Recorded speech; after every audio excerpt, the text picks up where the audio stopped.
200 kilometre পথ পাড়ি দিয়ে আইছি এই রসমালাই খাইতে। আঙ্কেল, প্রায় 200 কিলোমিটারের মতো ঢাকা থেকে বগুড়া আসছে আপনার এই রসমালাই খাইতে। আচ্ছা, বলেন বলেন। এই রসমালাই কত করে কেজি? এখন 360 টাকা কেজি বিক্রি করি। আপনি এই যে ছোট বাটিতে আমারে দেন তো খাই। আচ্ছা, দিচ্ছি। দেন। এই বাটি কত, এক বাটি? 90 টাকা 250 গ্রাম। আমি আপনার এই রসমালাইয়ের ভিডিও দেখছি, আপনি নাকি আগে দোকানপাট ছিল। অনেক ছিল। আমার বড় ছেলে ডাক্তারি পড়তে ছিল, অ্যাক্সিডেন্ট মারা যাওয়ার পরে ব্যবসা নষ্ট হয়ে গেছে, দোকান তখন সব ছেড়ে দিচ্ছি। 360 টাকা।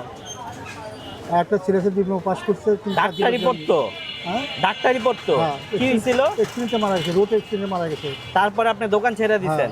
ওর মামার বাসা থেকে আসতো, ওর মামা বাবার টাকা পয়সা খরচ করতো। ওর মা বাবার ছিল স্কোয়ারে এরিয়া ম্যানেজার। হ্যাঁ হ্যাঁ। ওনার মামা আমার শ্বশুরবাড়িতে লেখাপড়া করতে ছেলে, ছোটোকালে ওরা নিয়ে গেছিল মানুষ করার জন্য। আমার পক্ষে সম্ভব না। জীবনে যা কামাই করছি, 5টা বোন দিয়ে দিচ্ছি, 2 জায়গায় শিক্ষিত করছি, খালি এগুলোই করছি। আমার বলতে কোনো জিনিস থাকেনি। বাচ্চা মানুষ করার জন্য